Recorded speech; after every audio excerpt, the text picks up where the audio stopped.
clustering. Sí, no, no traje el game, traje la estadística. Que se supone, esto anda, bueno, que se supone que el juego se maneja con la estadística que uno puede bajar del FIFA. Ahora está por salir el issue 2020. Mi hijo quiere comprar el 2020, no sé qué cosas nuevas trae y bueno, cada uno de los movimientos que se hacen basados en estadísticas. Así que por eso es divertido mirar un poquito un grupo de datos que es grande. Entonces tiene un montón de inconvenientes de los grupos grandes. Ahora, la parte de clustering que yo quiero contar, como es un tutorial, es sobre, voy a usar un poquito datos de 2 dimensiones, como para decir cuándo un método puede llegar a funcionar o no. Esto lo voy a pasar porque es un poquito lo que yo había dado en una charla que es muchísimo más larga de los minutitos que tengo ahora.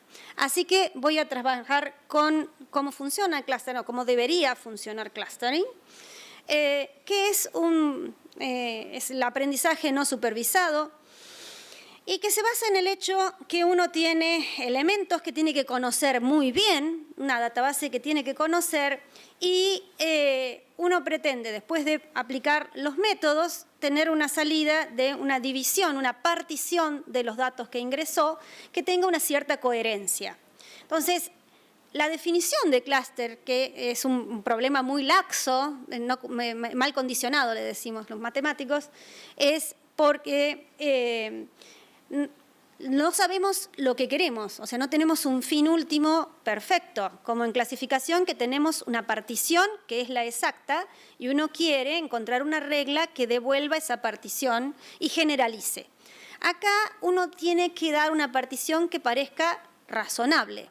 Entonces, la partición razonable es la partición que pone etiquetas a grupos que tienen cohesión, o sea, minimiza las distancias dentro de un grupo y separa los grupos. La partición dice que grupos son diferentes si son tan separados unos de otros.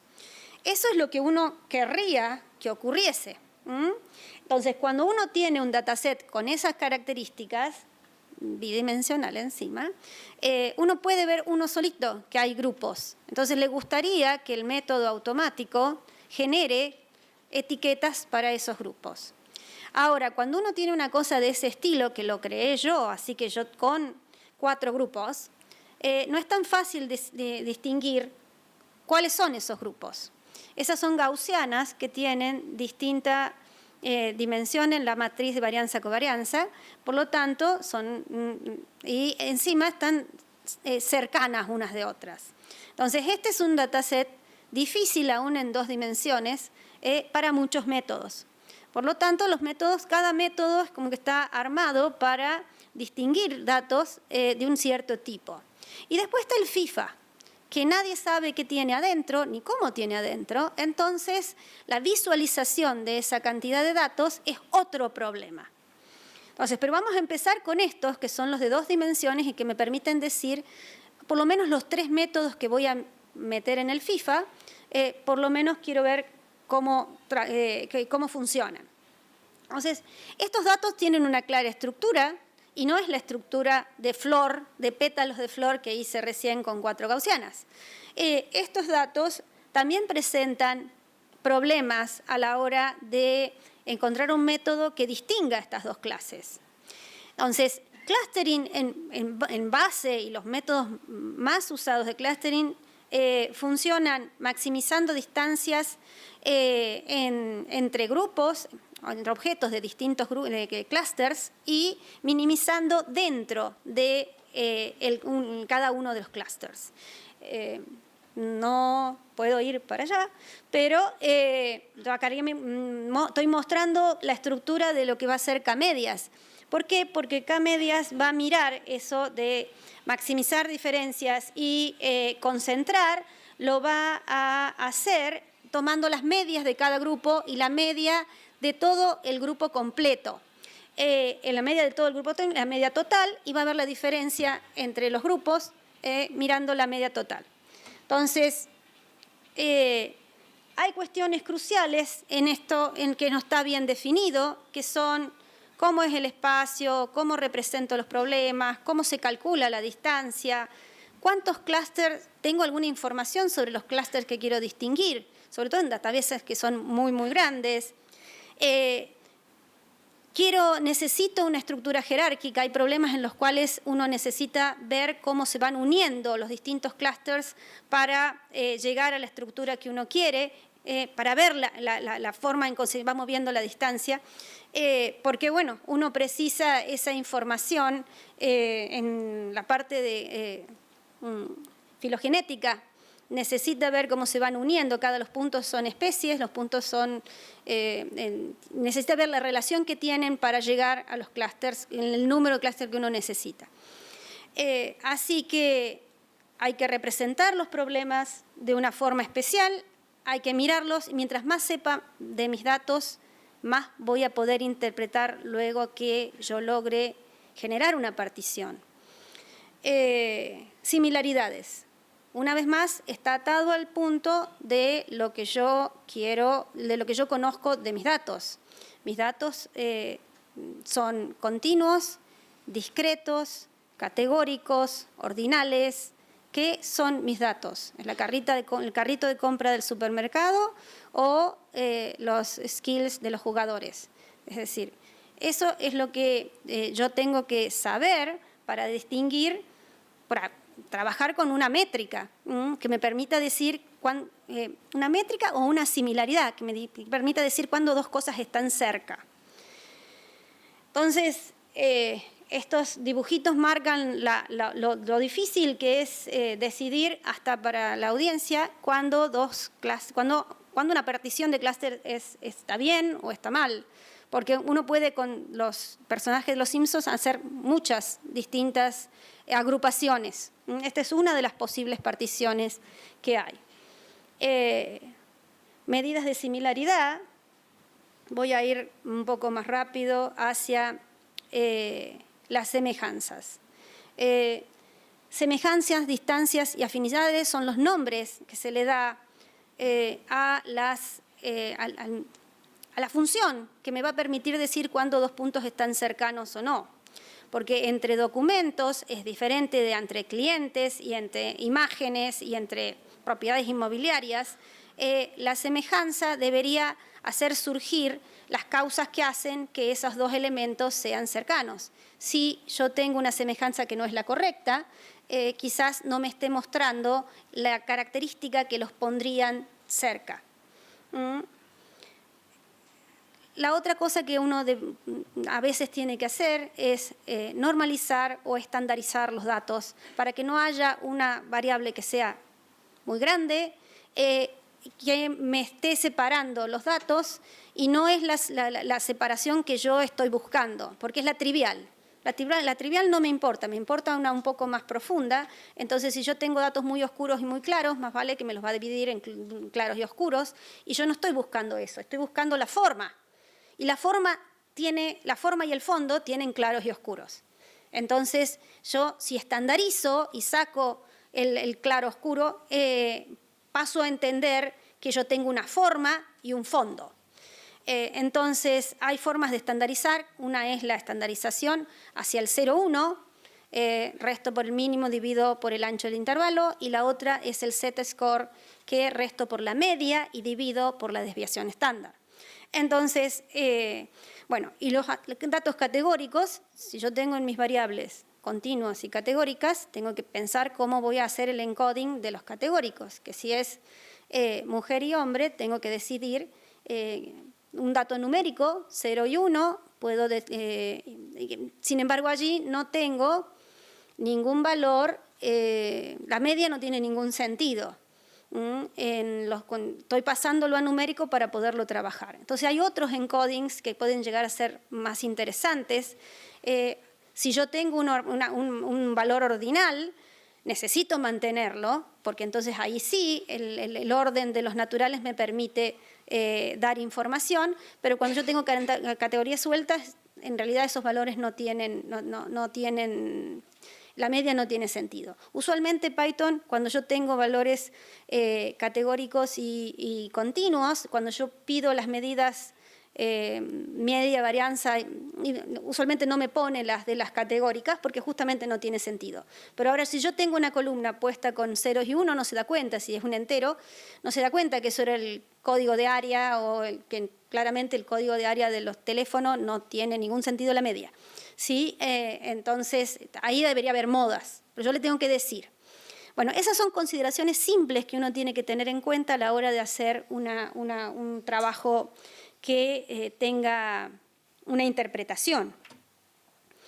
Entonces, en datos continuos es muy importante y se usa muchísimo, por un lado, la distancia euclídea, cuando yo tengo algún sentido en el módulo, y por el otro lado, destrozo un poco la distancia euclídea y transformo en el ángulo, en la distancia del coseno, que tiene una relación con la correlación. Entonces, hay métodos de clustering muy buenos en los cuales son hechos específicamente para ciertos datos que se sabe que se agrupan mejor utilizando el ángulo. Justamente el módulo tiene eso. Cuando yo estandarizo los datos, la distancia euclídea se me transforma solamente veo el ángulo y ahí veo más características de las que podría mirar simplemente un valor grande y un valor chico cuando yo saco, por ejemplo, condiciones de contorno como pueden ser espaciales. Yo tengo datos que están en una grilla, yo les saco la grilla, los tiro dentro de una bolsa y vuelven a obtener esa información cuando yo trabajo el ángulo. La distancia de Manhattan, Mahalanobis y de edición son específicas para ciertos datos.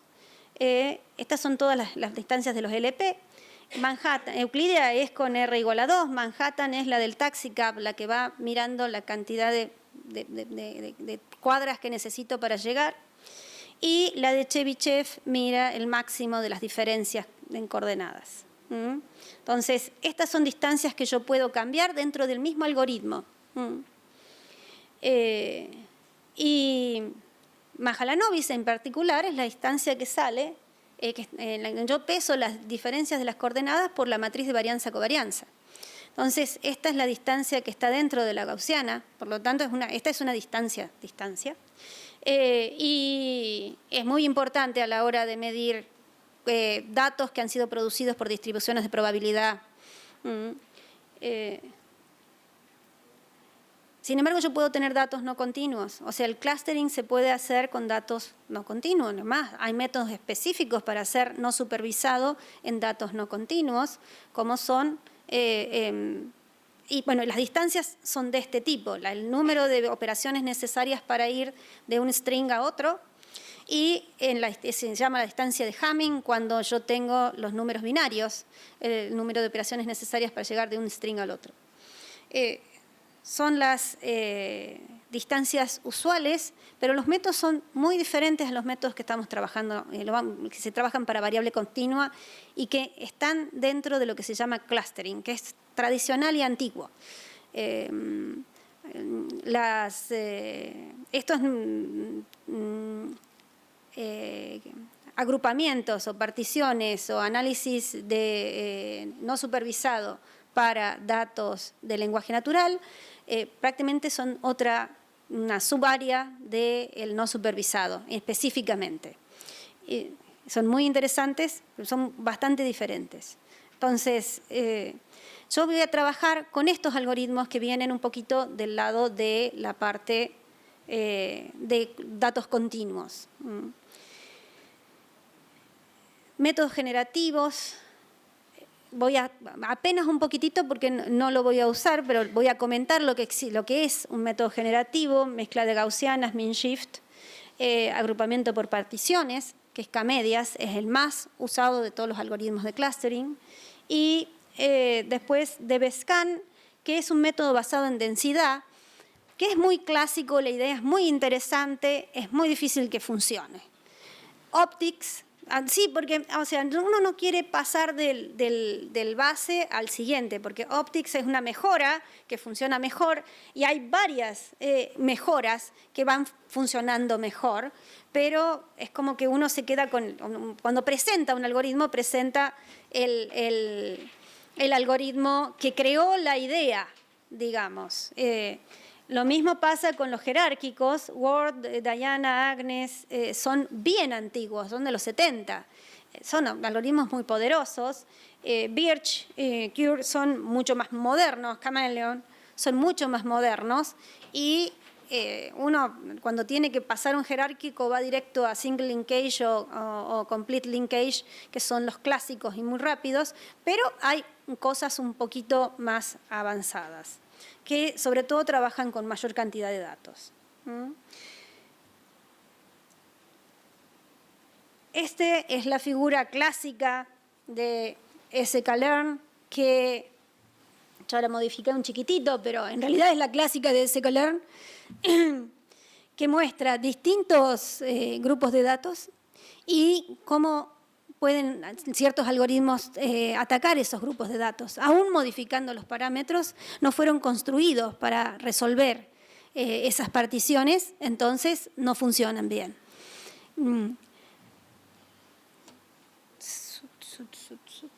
Bueno, mucho tiempo ahí tratando de tener un puntero. A ver si logro. ¿Se ve? Bueno.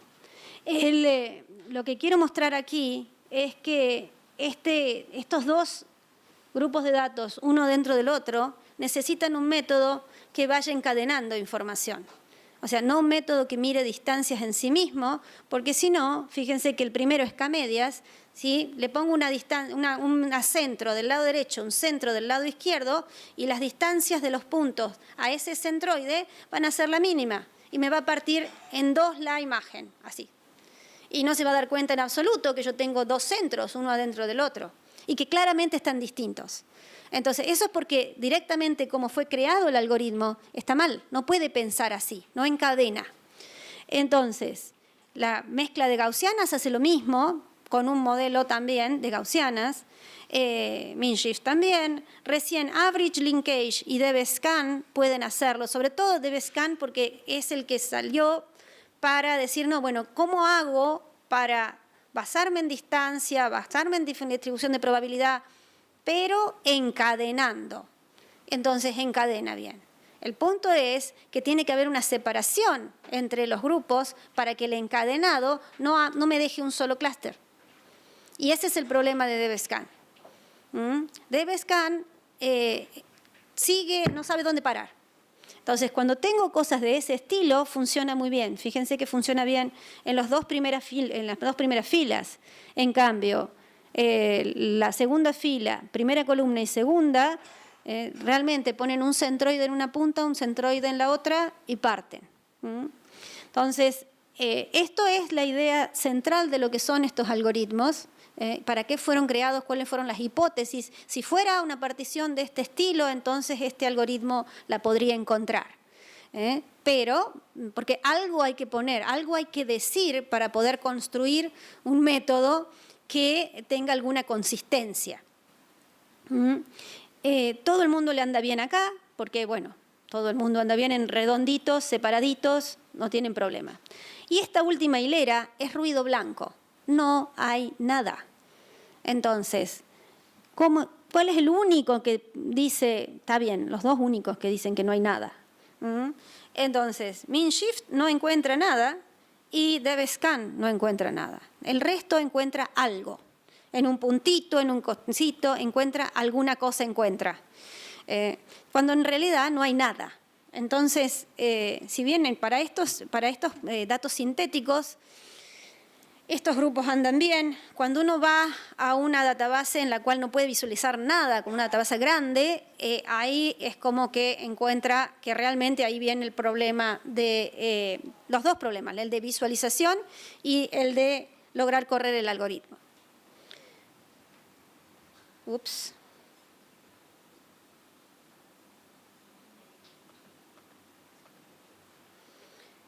Bueno. Mezcla de gaussianas es un algoritmo que lo voy a pasar porque no lo voy a usar en el FIFA, pero es un algoritmo generativo. Es decir, yo supongo que lo que tengo es una distribución de probabilidad por detrás y esa distribución de probabilidad es una mezcla de funciones de densidades gaussianas que yo conozco. Entonces tengo que estimar 1.000.000 de parámetros para conseguirlo, pero obtengo un modelo generativo. Es decir, mi modelo puede simular datos del estilo de los que yo tengo y que particionan en esa forma. Entonces, es un modelo muy poderoso cuando realmente lo puedo estimar. Entonces, no sirve para cualquier cosa. En esos datos como esos yo necesito toda esa cantidad de gaussianas. O sea, realmente necesito bastante para poderlo alcanzar y le es difícil. Para clasificación lo hago. O sea, para clasificación encuentro eso está generado por un modelo y cuando quiero clasificar, o sea, yo le doy etiqueta, lo encuentra. Pero para clustering le cuesta horrores. Bueno, ahora no va. Nope. Bueno, no ves, no es Google PowerPoint. Esto es un GIF y no me lo pone. En fin, hubiese sido lindo verlo. Va dando vuelta cuando empieza, ese es el inicio del GIF. Cuando empieza, va moviendo las gaussianas hasta encontrar los dos centros. El algoritmo de Expectation Maximization usualmente logra hacer esas cosas. ¿Qué está haciendo? No sé.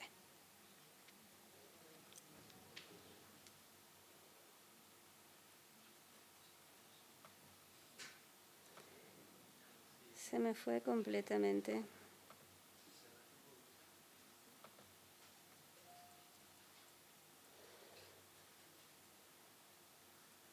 Tiene otro inconveniente, rápidamente lo puedo decir, que yo tengo que decirle cuáles son la cantidad de gaussianas que tiene la mezcla y hace lo que puede cuando lo encuentra. Cuando yo le digo la cantidad justa, lo puede encontrar. Esto fue corrido en sklearn, realmente funciona muy bien la mezcla cuando son pocos datos y han sido creadas por una gaussiana.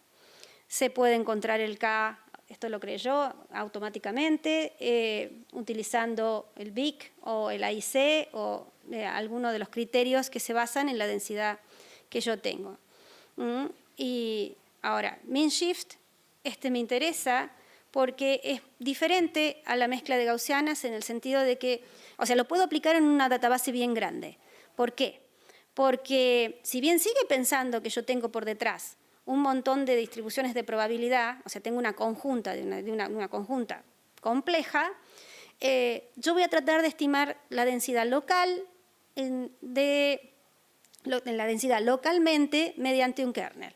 Entonces va a utilizar una densidad no paramétrica en un algoritmo bastante interesante y así no voy a tener necesidad de conocer una distribución conjunta que tiene una barbaridad de parámetros, siendo que lo que yo quiero hacer es etiquetar un grupo de datos. O sea, no voy a conseguir un modelo generativo, pero voy a poder clasificar utilizando también la idea que tengo distribuciones de probabilidad que me definen. Entonces, se aplica un kernel, que es una función de peso de una ventana con un ancho de banda, y ese es el único parámetro que yo voy a necesitar que funcione. Y bueno, tampoco anda el GIF, pero supuestamente si estos son los puntos y esa es la densidad que está por detrás, el algoritmo MinShift va llevando esos puntos hacia el centro, porque va estimando la moda de cada una de esas, las tres modas que tiene supuestamente esa densidad, y después va a clasificar como el punto más cercano a esa moda. Y el punto es que si yo le digo que utilice un bandwidth mucho más chico que el que utilizó antes, tiene ese problema. Me lleva los puntos más hacia adentro y después termina armando modas de un solo punto. Entonces, es muy... el ancho de banda es un parámetro mucho más sensitivo y da mucho más problema que el K de K-medias. La razón por la cual realmente el algoritmo de K-medias es un algoritmo que se utiliza muchísimo. No puedo utilizar ninguno de los métodos matemáticos que se basan en densidad, porque no la conozco, la densidad conjunta, pero sí puedo, porque el Kernel Density Estimation es un estimador no paramétrico de la densidad, y existen anchos de banda teóricos que puedo utilizar para poder calcular de un grupo de datos el ancho de banda.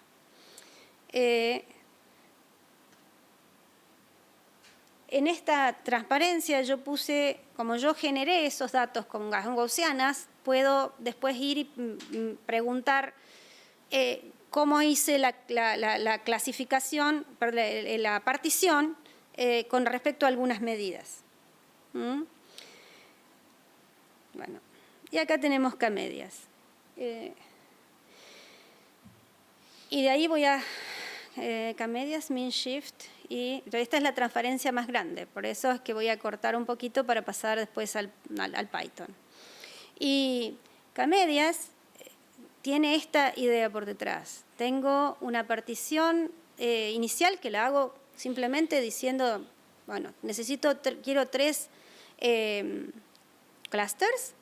Digo que las medias son estos 3 clusters, cualquiera de los puntos que tengo son 3, elijo, y después voy pensando mirando cuáles son los puntos más cercanos a cada uno de esos centros, los agrupo y me fijo en una función objetivo que es lo que se llama la inercia del algoritmo, la suma de las distancias entre los distintos puntos, y me voy fijando si yo, con esa nueva partición, a fin de cuentas, la primera partición que tenía era la partición de los cercanos a los 3 puntos que puse, pero después le calculo la media a la partición y me fijo si se me mueven puntos, si hay puntos que son cercanos a esa nueva partición que hice, y los vuelvo a cambiar. Y voy calculando la inercia cada vez que hago la iteración, me voy fijando si esa nueva iteración reduce la inercia y cuando la deja de reducir, para.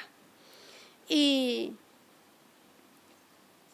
supuestamente para cuando no hay más cambios entre las iteraciones o cuando la inercia es lo suficientemente chica según la tolerancia que yo le he puesto. Es un algoritmo que en forma no paramétrica me da una partición de una mezcla de gaussianas cuando las gaussianas son esféricas. Es una pena que no funcione.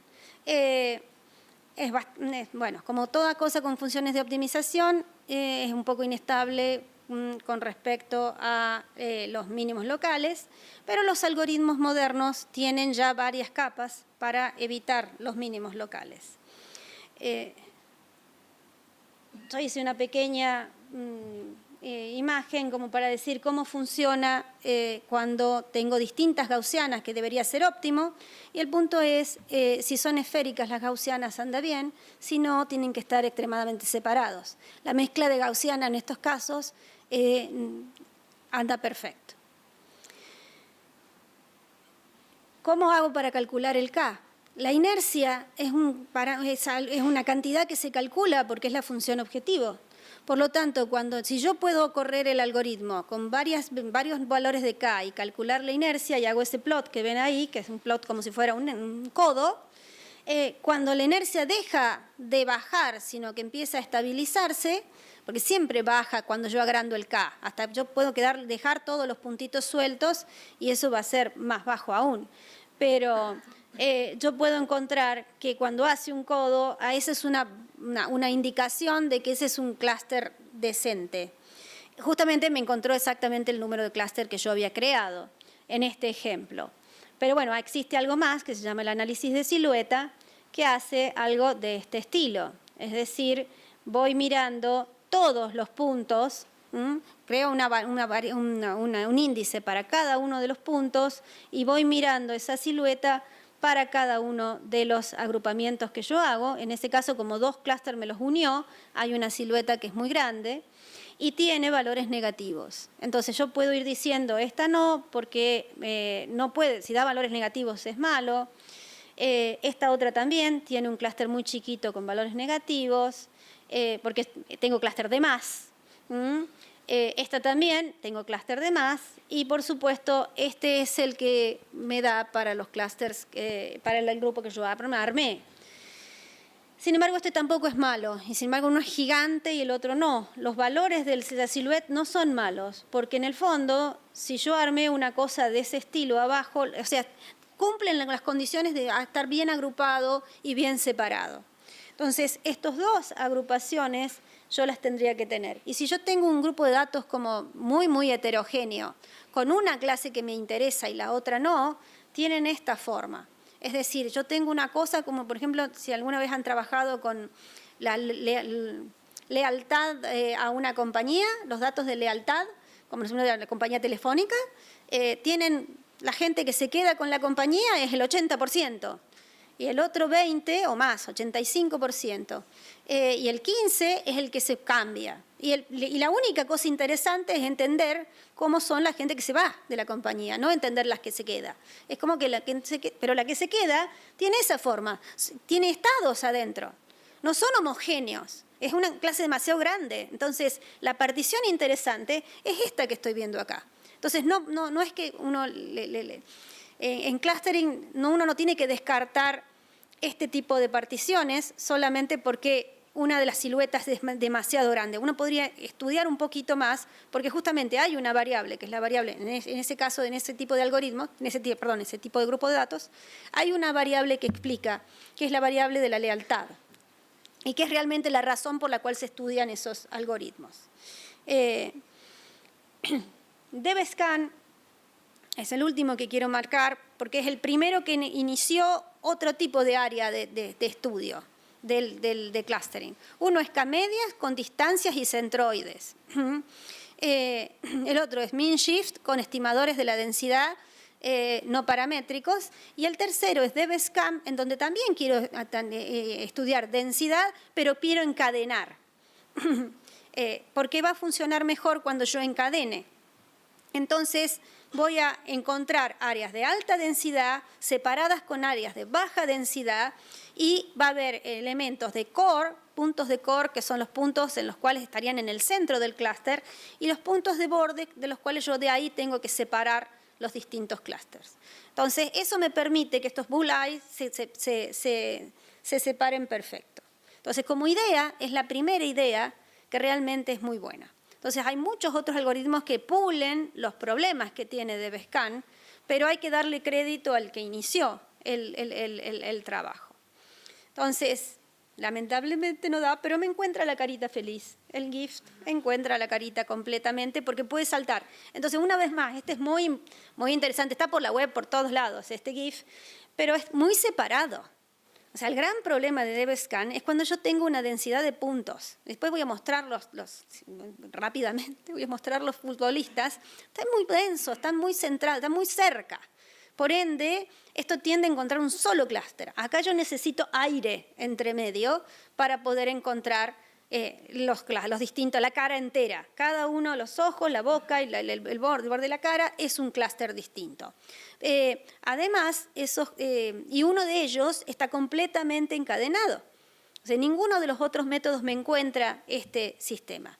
Pero bueno, en datos densos, yo sé que son densos, pero no sé si son densos, es una database gigante. ¿Cómo sé cómo están separados? Bueno, ese es así se comportan estos tres que charlé, K-medias, MinShift y DevScan, con estos grupos de datos que son muy particulares. Y fíjense que DevScan anda muy bien con las dos medialunas, con el bullseye, que están suficientemente separados porque encadena. Y por supuesto, cuando no hay nada, no hay nada. El punto es que uno dice, ¿cómo puede ser que en la database del fútbol no haya nada? O sea, es que está muy denso. Entonces,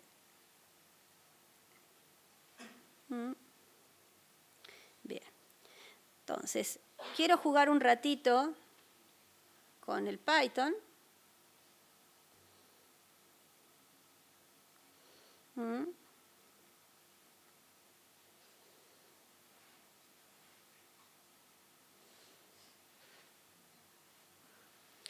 Sí. Yo le puse la figurita. con los datos del FIFA 19, que me parecieron bastante interesantes. Levanté una notebook de Kaggle, tiene un montón de, bueno, pone los datos todos los años y de ahí hay un montón de notebook de visualización, muchas de visualización. O sea, clasificación hay algunas, clustering muy poquitas, pero las de visualización permiten por lo menos aprender a manejar una database sin tener que pasar las 200 horas necesarias hasta entender cuáles son las variables. Acá yo se los he dado a mis alumnos acá para que sufran un poco y han hecho cosas muy lindas. Entonces, los datos yo los bajé de Kaggle. Hay varios paquetes. Algunos paquetes están limpios de datos faltantes y otros no. Pero no tiene mucho sentido limpiar los datos faltantes de entrada, porque a menos que uno sepa alguna columna que no quiere, para eso tiene que especificar, porque, por ejemplo, te va a sacar, o sea, los skills de los arqueros es completamente distinto a los skills de los otros jugadores, por lo tanto, seguro que hay datos faltantes en columnas, entonces te saca todos los arqueros. Y después hay si considera que hay alguna columna de arqueros que no tienen los otros jugadores, te saca los jugadores. O sea, uno hace drop y saca toda la database y se queda con 0. Entonces no puede uno andar sacando así abusamente, tiene que ir mirando un poco y eliminando las columnas que le pertenecen a ciertas categorías. Eso es muy divertido. Así que este es, vamos a poner va a estar esta notebook que hice basada en otro. O sea, como todo en la web es público, por lo tanto, uno acá arriba, por lo menos, ni siquiera el nombre estaba de la persona. Le agradezco a Silve Mel, no sé quién es. Silve Mel puso esto y yo dije, uy, ahora empiezo a toquetear. Pero le agradezco mucho porque empezó, porque hay que empezar con algo. Hay que empezar. Y Silve Mel pasó del inglés al español, del inglés al francés, así que él también se nutrió de alguna otra cosa. Así nos nutrimos todos. Entonces, como esto quería hacer un tutorial, quiere decir que uno tiene que contar un poquito qué es lo que va a hacer y después mostrar cómo esto se hace. O sea, la idea del tutorial. Yo voy a plotear con Plotly, porque me permite mover el cursor y encontrar todos los jugadores. Está muy bonita la visualización. Y en clustering es muy importante la visualización. Así que hay dos visualizaciones que yo voy a hacer, que son las clásicas. Es decir, voy a hacer el clustering sobre todos los datos. Porque, bueno, mejor dicho, todos los datos sin los arqueros. Después porque si no es un lío bárbaro. Pero después voy a visualizar lo que hice. O sea, primero voy a visualizar un poco los datos para ver que realmente puedo sacar los arqueros y después voy a visualizar con componentes principales lo que yo vi, porque alguna cosa tengo que, en algún tipo de proyección, yo tengo que encontrar un poco qué es lo que voy a hacer, qué es lo que obtuve y de ahí en más, qué es lo que yo podría llegar a hacer. Y sobre todo, descartar algunos métodos que no funcionan para este grupo de datos. Entonces, cargué un montón de cosas acá arriba, pocas, pero cargué NumPy, Pandas, Intertools, después Plotly, porque es el que voy a utilizar, que me parece bastante interesante. Los bajé de Kaggle, perdón.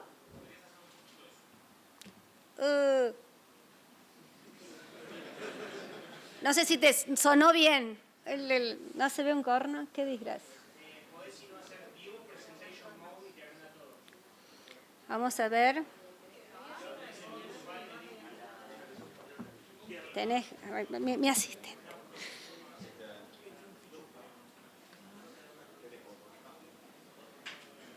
Ahí va. Ahí nomás. No, está.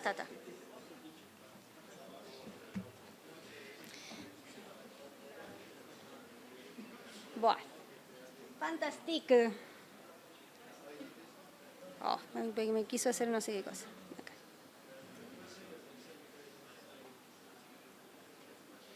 Bien.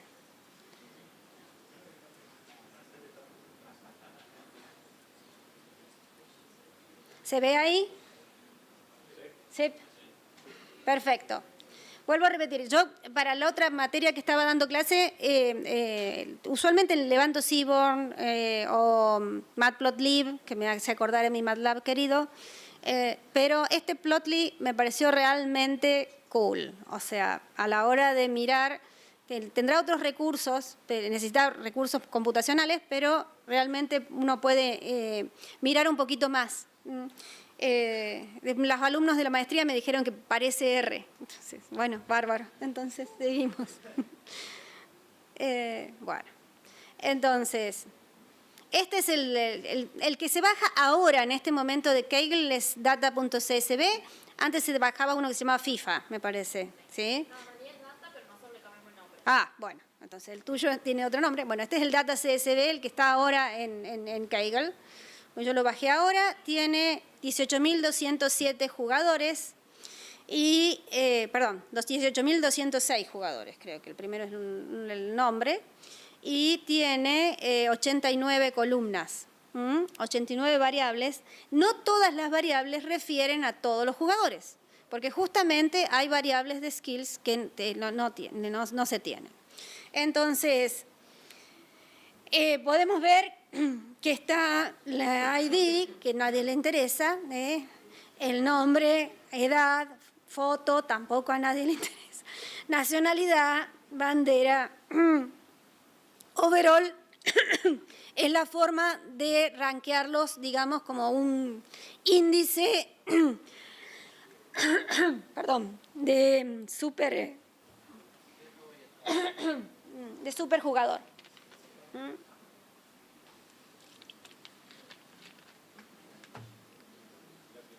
Potencial, club, wage, o sea, cuánto cobra es para largarse a llorar, etcétera. O sea, sí, yo soy docente, así que yo estas cosas, no puede ser tantos ceros.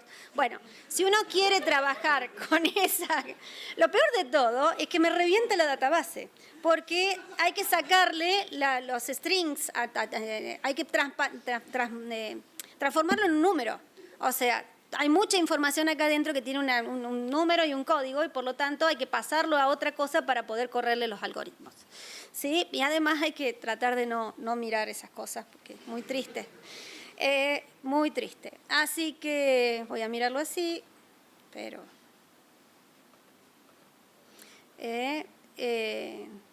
la primera cosa que hice... Después de esto es mirar los jugadores por posición con overall y position. Así que saqué la del data frame que armé con pandas, posición, overall, y me quedó esta que no es la más. Mi hijo chilló. Y ¿por qué no es? Es decir, pandas va a levantar si en una misma categoría hay varios jugadores con el mismo overall para la misma posición, va a levantar el primero, y el primero es el primero, o sea, como está en la database, no necesariamente el primero porque sea el mejor. Entonces va a poner uno en cada posición. Entonces ahí empiezan los chillidos de no, pero ¿por qué no está tal o tal cual en la posición tal? Y es porque probablemente o tiene otro overall o no era el primero de la lista. Yo medio que me preocupé cuando iba para abajo y no lo encontraba Messi. Digo, ¿dónde está? Y bueno, está por ahí abajo. Pero es el mejor de su categoría, supuestamente, con un overall de 94, que es uno de los más altos, sí, el más alto. Cristiano Ronaldo tiene el mismo, 94, pero lo ponen en otra posición para que aparezca en la lista. Pero, en fin, yo soy mala. Uno simplifica, usualmente. Es decir, no usa todas las características. Simplifica, bueno, yo simplifiqué de una forma, ustedes pueden simplificar de otra. Forward, midfielders, defenders and goalkeepers. Bueno, goalkeepers es una categoría que tiene la cuarta parte de las cosas que tienen los otros, por lo tanto, si no se separa solita, es como que no debería, o sea, está mal todo. Pero me molesta muchísimo a la hora de hacer un clustering con ella también, porque tiene la mitad de las variables que tienen las otras. Entonces, prácticamente, Si yo visualizo y la veo aparte, la saco porque es una categoría en sí misma. El resto, por lo menos, puedo utilizar la mayor parte de las variables skills para tratar de hacer un clustering. Pero yo reduje la cantidad de variables también. Esto está hecho para jugar, esto está hecho para agregar otra variable y sacar una variable y correr los algoritmos para ver qué sale. Entonces, armado así, yo ahora tengo estas cantidades. 2.866 defensores, 5.500 delanteros, 4.600 y pico mediocampistas y 2.000 y pico de los arqueros y algunos que ni siquiera los puedo definir bien. Entonces, la primera cosa que quiero ver es que realmente en esta database los arqueros se dividan, se separen del resto. Pero en semejante cantidad de datos no hay forma de que se separen. O sea, no puedo mirarlo, tengo que encontrar alguna visualización. Componentes principales es una de esas visualizaciones, pero hay otra visualización. Componentes principales es un método matemático muy antiguo de rotación, pero en este dataset las primeras dos componentes principales me dan el 50% de la variabilidad nomás, que era medio poquito. Entonces yo intenté otra visualización que es bastante pesada, pero que trata de acercar por alguna cuestión de similaridad. El punto es que me modifica mucho la estructura de los datos, que es TSNE. Pero podemos visualizar datos altamente dimensionales. El punto es que me convierte las similaridades en probabilidades y después esas probabilidades mide distancias en las probabilidades y con esas distancias nuevas, la distancia de Kuiper-Leibler, recién ahí me mapea a las dos dimensiones. Entonces, tiene varios detallitos. Primero que hace unos dibujitos muy bonitos, pero me cambia la matriz de similaridad con la que yo trabajaba. Así que no debería uno hacer clúster en la parte en la visualización. O sea, es una visualización. Uno tiene que hacer clúster con las variables que tiene, o sea, con todos los jugadores y con un conjunto de variables que elija, pero no en la visualización, no en las dos. Que otras cosas no, o sea, yo he hecho clustering sobre las dos primeras componentes principales usualmente, o sea, proyecto y ahí hago el clustering y no me da tan mal porque si la proyección me toma toda la variabilidad, yo realmente reduje dimensión y mantuve la misma estructura. Pero bueno, componentes principales es una rotación del espacio y esto no, esto es altamente no lineal. Entonces, pero es interesante hacerlo como visualización. Entonces, este es el código para visualizar y yo tuve que achicar, o sea, en vez de tomé los primeros 2.000, no todos los jugadores, trabajé con los ratings y algunos, o sea, no son las 80 variables, pero hay variables de todos.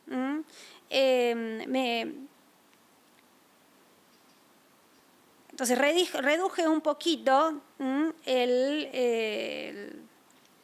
reduje un poquito mi conjunto de datos para poderlo correr, ¿no? Correr en mi máquina. Entonces, como acá está corrido, vamos a cruzar los dedos en tu máquina.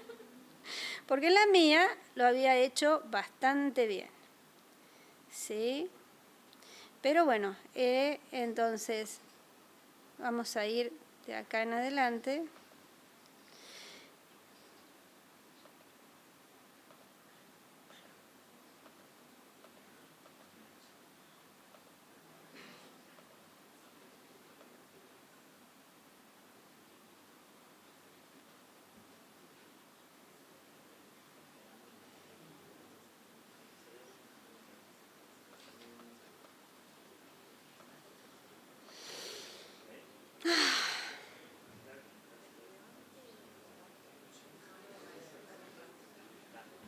Bueno, por lo menos cargó los datos, ¿no? Porque les digo, cambié de 3 máquinas distintas. ¿Sí? Así que... Y la mía tiene muy mala pantalla, pero tiene muy buen procesador. y muy buena memoria. O sea, yo la plata la dividí en esa parte, digamos. Si se ve feo, no importa, tengo un hermoso monitor externo para mirar las cosas. Pero bueno, la vida es dura. La vida del docente es muy dura. Bueno, ahora estoy llegando a esta parte en la cual tiene que correr el TSNE. ¿Sí? Es lento. O sea, me lo he puesto un time, por lo cuanto tiene que decidir. ¿Lo corriste alguna vez a la...? No, acá le puse... No. Pero con los 14.000 jugadores. Ah, no, yo puse 2.000. No, si ponía 14.000 yo también me iba a dormir y volvía y... Y no tiene mucho sentido cuando uno quiere hacer una visualización, porque lo que sí corrí con muchos jugadores fue el K-medias, ¿sí? Entonces, ahí estamos, Don, ¿ves que yo con 2.000, viste? Ahí anduvo. Con 2.000 y número de componentes 2 y perplejidad 30. Esa es la otra cosa. Tiene un parámetros con unos nombres divinos. Perplejidad es uno de esos. Exageración. Ay, ¿cómo le vas a poner exageración a un parámetro? Pero bueno, tiene esas cosas. Pero la perplejidad es compleja. O sea, si uno cambia la perplejidad más bajo, más alto, el grafo cambia donde está trabajando y la visualización es muy distinta. Yo hice 2 cambios nomás, pero me parece que no lo voy a hacer. Pero el número de componentes es igual a 2 y número de componentes es igual a 3. Le costó mucho más en 3 hacer el grafo y me cambió mucho la visualización. En cambio, esta visualización...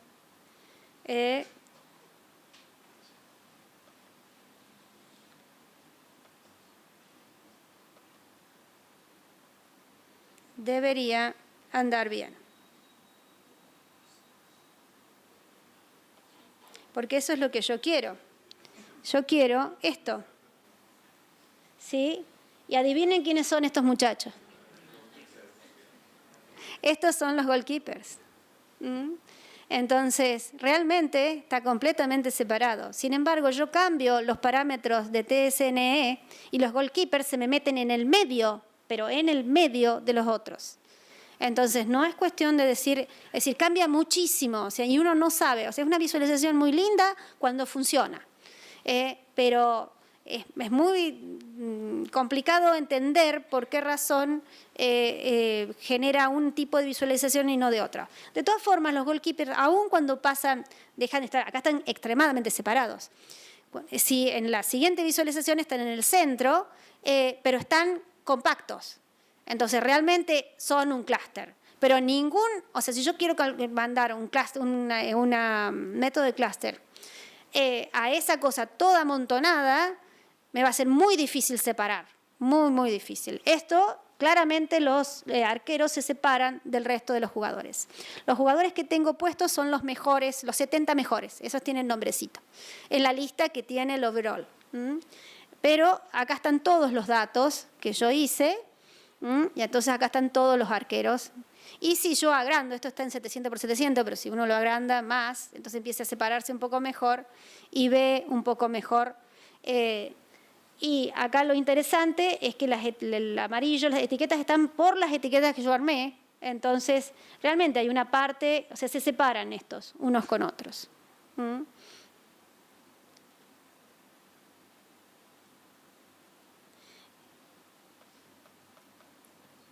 Y esto no lo hace con ni Matplotlib ni hacen una cosa tan linda. O sea, realmente Plotly es bastante razonable a la hora de trabajar como visualización.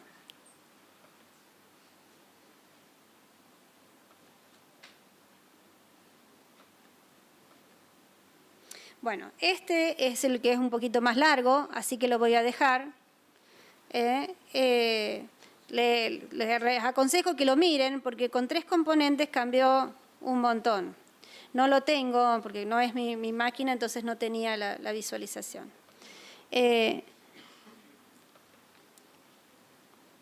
Esta es otra visualización que hice.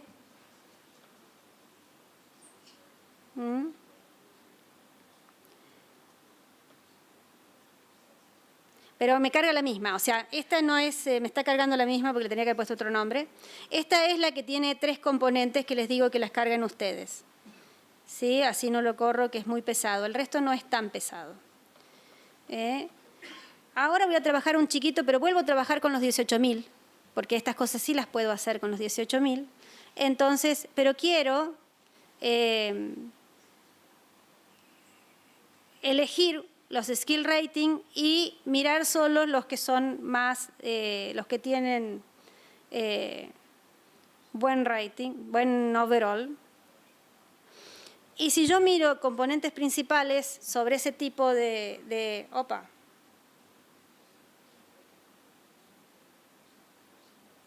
si yo miro componentes principales sobre ese tipo de archivo, me queda como que no hay tanta variabilidad explicada en las primeras 2, pero me va a permitir proyectar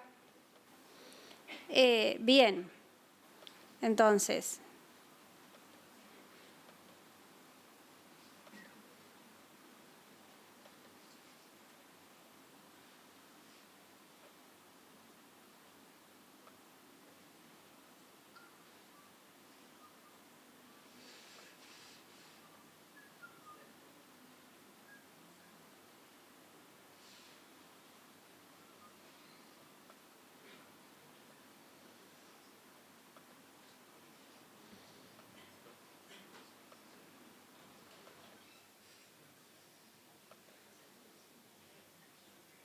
bueno, acá está otra de las visualizaciones que hice.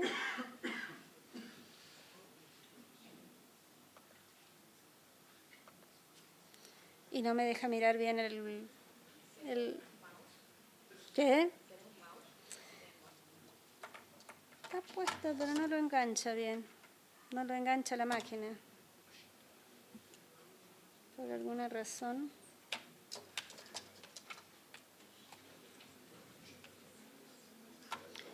No engancha. Me voy a caer al piso. Bien, este es otro de acá están las componentes principales, que era lo que quería mostrar. Los jugadores por las componentes principales. Por supuesto, acá están los mejores 70 marcados nomás, porque si no, no tengo demasiadas letras. Algunos hasta yo los reconozco, y entonces puedo reconocer algunas de las, Pogba, Godín, entonces puedo marcar en las componentes principales donde deberían estar agrupados por posición, reconociendo algún que otro. Este señor que está acá es un defensor también, que le encantaba a la persona que, bueno, acá hay otros de los entonces uno debería decir, bueno, por acá debería estar el mediocampo, por acá debería estar el ataque. ¿Qué es Messi? Esa es la pregunta del millón, que está por acá al costado. Y acá estaría la defensa, y acá hay una punta. Es como que realmente hay, si se fijan, los mejores 70 están en este arco. Y después las puntas me dan otros jugadores. Entonces, con esa representación, yo voy a mirar después los jugadores por 2 tipos, porque eso puedo hacer, por 2 tipos de... Tendría que haber cambiado el color de fondo. Y me queda este arco también, en donde yo puedo ver los jugadores en ese arco, y hay muchísimos más jugadores aquí, pero bueno, en este arco hay jugadores de esos 2 equipos, donde yo puedo también reconocer un poco dónde estarían, sin los arqueros, dónde estarían los otros, dónde estarían, si yo los particionara con K-means, las distintas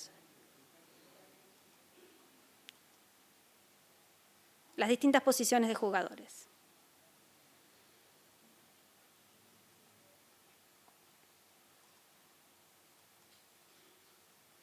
Ok, me comí uno.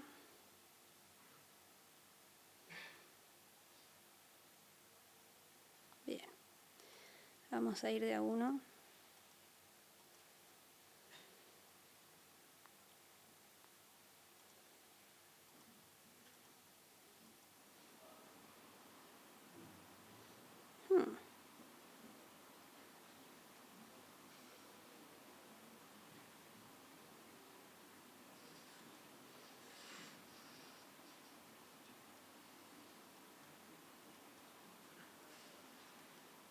no le gusta correr ahora por alguna razón desconocida.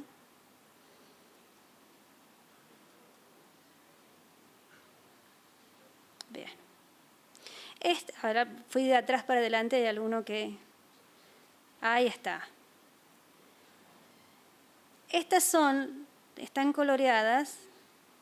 ¿Y qué le pasó que no le gusta? Pero qué barbaridad.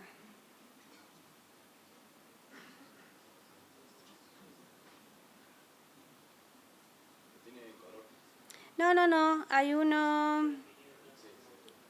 Cluster 2, porque no debería llamarse Cluster 2, por ese. Debería llamarse Clusters. Por eso no le gusta. Este es K-medias. Y K-medias realmente me arma las distintas posiciones bastante razonablemente. ¿En qué sentido? Si yo tengo que hacer los tres que sigo, los tres gráficos de colorcitos son K-medias, MinShift y DevScan. K-medias hace concentrado, sigue la línea. No se olviden que yo estoy haciendo esto en el espacio de las variables y estoy proyectando. Pero porque así se hace. O sea, no puedo reducir la dimensión de semejante forma. Pero en el espacio de las variables podrían venir proyectadas las dos primeras totalmente mezcladas. Y sin embargo, siguen la línea de las variables. Así que yo una vez más puedo reconocer que con los jugadores que yo reconozco que están en las posiciones, cuál sería la posición central de cada una de las clases. Que si utilizo la etiqueta de 4 posiciones, es muy poco granular. Es decir, está demasiado concentrada, yo necesito un poco más. Yo acá le dije que pusiera 5. En MinShift, yo le digo que haga lo que le parezca con este bandwidth de 2 y encuentra 13. Pero si se fijan por las 13 que encuentra, los colores están muy cercanos y después pasa otro tipo de color y después pasa otro tipo de color. Es porque realmente encuentra lo que se llaman estados dentro de un mismo clúster. Porque en realidad los jugadores están divididos en 20 posiciones, no en 4 o en 3. Así que MinShift es como desarma un poco mejor esa cantidad de estados. Ahora, si uno quiere una partición más compacta, K-medias da una mejor partición que lo que MinShift hace. Ahora, cuando yo quiero ir a DevScan y lo cambié 200 veces, no hay forma. Es demasiado denso el espacio y él solamente encuentra un clúster. No puede dividir más el espacio. Y lo varié en todo, le hice un barrido en los parámetros y no pude encontrar una división. Eso es porque el método no está preparado para este trabajo. En cambio, K-medias, bueno, yo le he dicho que sí haga el mejor trabajo posible con 5 grupos y lo hizo con muchísima más cohesión. Y MinShift, que lo eligió solo al K, encontró la granularidad que estos datos tienen porque son justamente las posiciones de los jugadores. Yo solamente estoy utilizando skills. Yo podría haber utilizado equipos, podría haber utilizado países, me hubieran salido otras cosas bastante interesantes. Pero por skills supuestamente tiene que predecir la posición del jugador. Supuestamente son 20 variables que predicen posición. Entonces, para cerrar esta charla accidentada, estos algoritmos corren con grandes cantidades de datos. No tienen, o sea, no me animaría a hacer mezcla de gaussianas, pero sí estos 3. Ahora, fueron creados para diversas actividades. Por lo tanto, en un grupo de datos gigante como este, muy bien puede que no logren generar una partición que sea razonable para el problema. Pero puede visualizarse y puede primero visualizarse los clústeres que se separan bien para poder, primero, sacar la información que ya sé que está separada y tratar de dividir la información que no está separada para ver qué es lo que emerge de distinto. La visualización es importante, por eso que Plotly lo marcaba como para decir, si yo le tengo que poner un nombre a cada clase, necesito alguna información, por eso se llama esa parte semisupervisada, necesito alguna información de jugadores que yo sepa que tienen esa posición. Entonces digo, esta es la similaridad, todos estos jugadores están dentro del núcleo de este grupo, ¿sí? Entonces eso es importante a la hora de ver. Después, de acá en más, viene cuántos estados quiero yo encontrar. Entonces lo que yo debería es dejar MinShift y DevScan, trabajar con K-medias y mover el K con un trabajo de silueta para ver realmente cuántos grupos realmente encuentra en este grupo de datos y después ir a estudiar los perfiles de los jugadores dentro de cada uno de esos datos.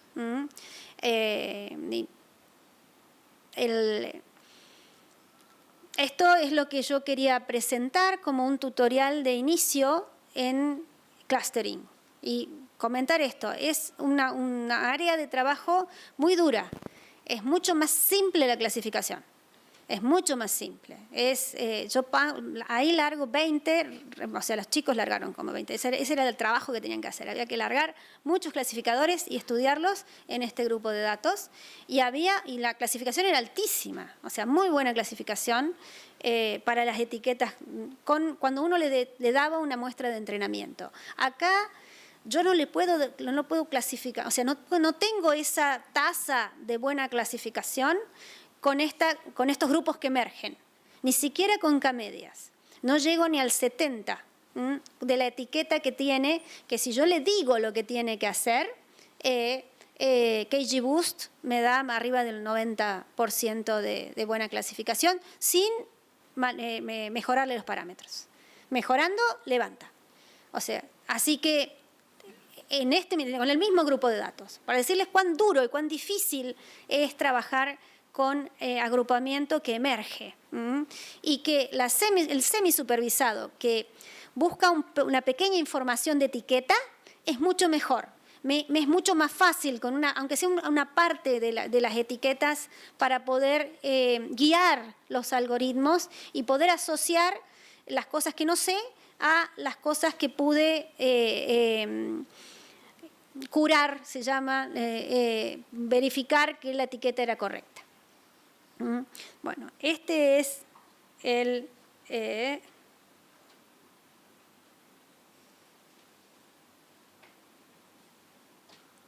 tutorial que quería presentar y acá voy a dejar K-medias. Y bueno, le agradezco mucho haberme escuchado y esperado y armado para que les pueda presentar esto.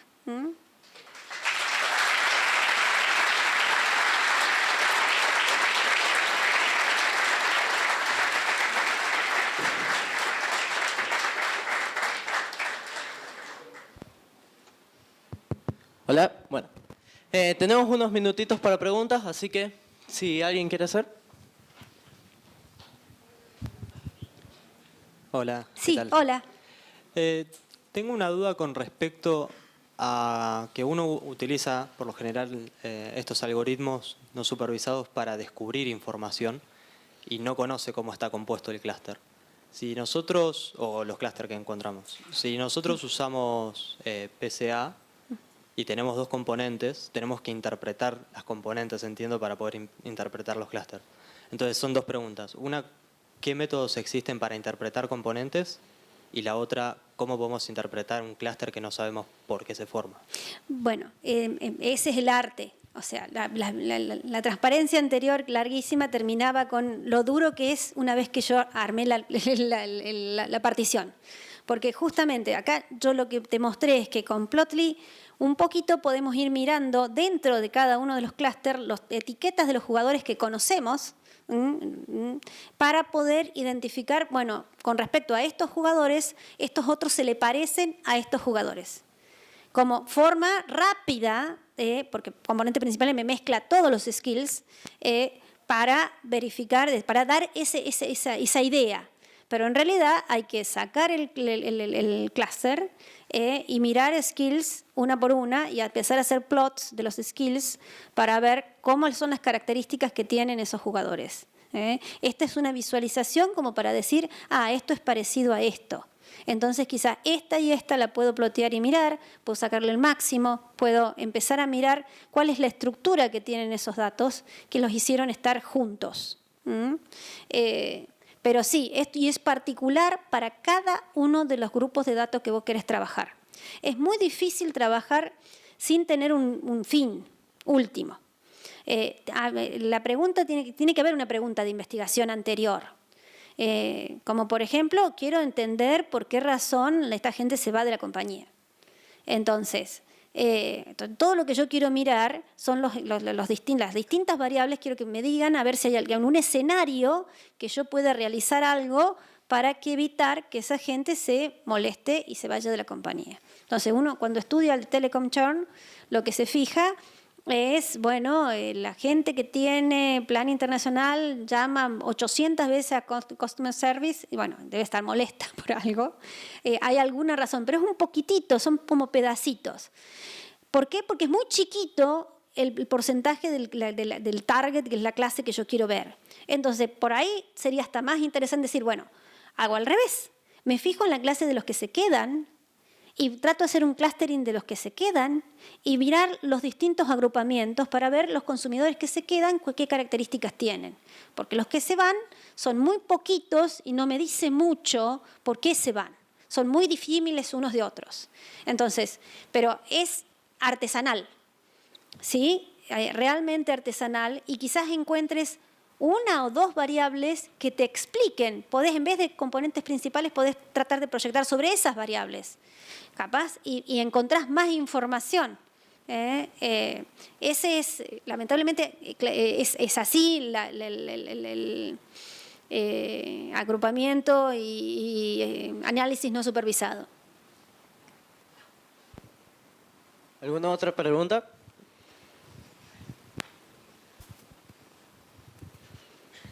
Hola, quería consultar respecto a set de datos donde tengas mayormente variables categóricas, si hay algún método o algo que se pueda hacer. Pienso, por ejemplo, en datos demográficos, donde muchas veces tenés mayoritariamente información categórica y no continua. Para los categóricos, uno suele utilizar también K-medias con una distancia diferente. O sea, trabajar una distancia más discreta, hacer un encoding específico, inteligente, para los datos categóricos, y después utilizar, dependiendo de cómo sea la distribución, cómo sea la cantidad de datos que tengas, una especie de mezcla en vez de ser mezcla de gaussiana, mezcla de multinomiales.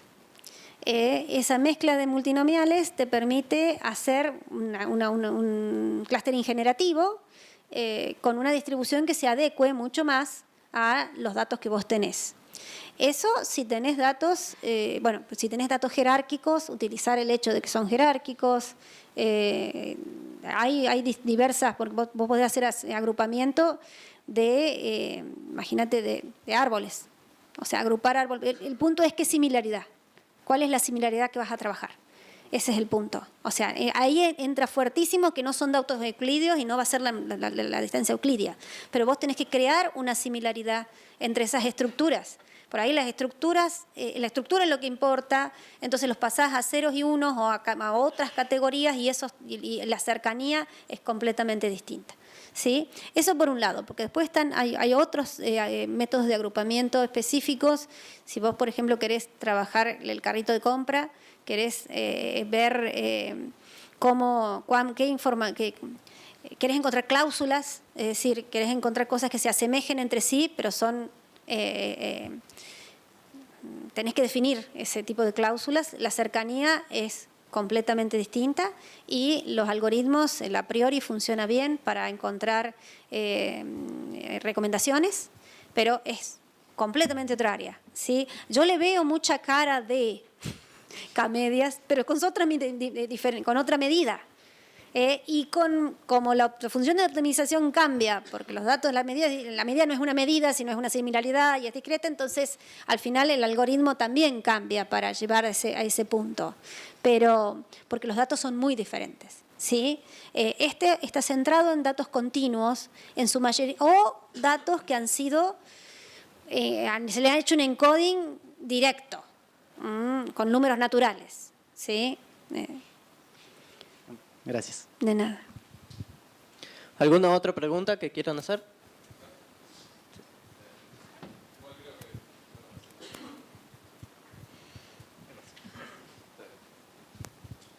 Hola. Sí, yo la pregunta que quería hacer era respecto de lo que es la performance de los algoritmos estos distintos, porque varios de los que nombraste los trabajé en algún momento. Sí. Y, por ejemplo, en lo que son parámetros para el K-medias o también el que era el GMM, Sí. es como que tienen un impacto muy grande cuando cambian los parámetros y al menos en lo que escuché de todo esto, no hubo mucha mención sobre cómo afecta los tiempos de ejecución, ¿no? Bueno, el punto es, en el K, lo que te comenté, la diferencia es que cuántos clústeres hay, es el único parámetro que tiene, y la silueta es lo que vos utilizás, porque no tenés otra medida, no tenés muchas más medidas a menos que vos tengas una muestra de entrenamiento, que no la uses, o sea, porque una cosa es usar la muestra de entrenamiento para crear el clasificador, eso es supervisado, y otra cosa es trabajar un algoritmo de clustering automático, pero después ver cómo le fue con respecto a las etiquetas que vos conocés. Entonces ahí sí tenés 5 o 6 medidas que están en las transparencias, la RAND, pero necesitas una muestra de entrenamiento. Es decir, vos sabías que esto era así y querías ver si automáticamente te lo podía encontrar, aunque sea parecido. Entonces, tenés muchas medidas, pero que miden diferencias en el etiquetado. Puso tantos puntos desde la matriz de contingencia hasta cosas más delicadas, ¿sí? Así que existen medidas para eso. Ahora, para encontrar los parámetros específicos, la mezcla de gaussianas los encuentra, salvo el K, o sea que vos tenés que decir cuántas gaussianas tiene, expectation maximization encuentra todo. Es decir, ese es el algoritmo. El algoritmo de creación en realidad no es un algoritmo de creación de un clúster, sino el algoritmo de estimación de una densidad conjunta, por expectation maximization. Ahora, expectation maximization necesita como parámetro, necesita cuántas partes tiene la mezcla.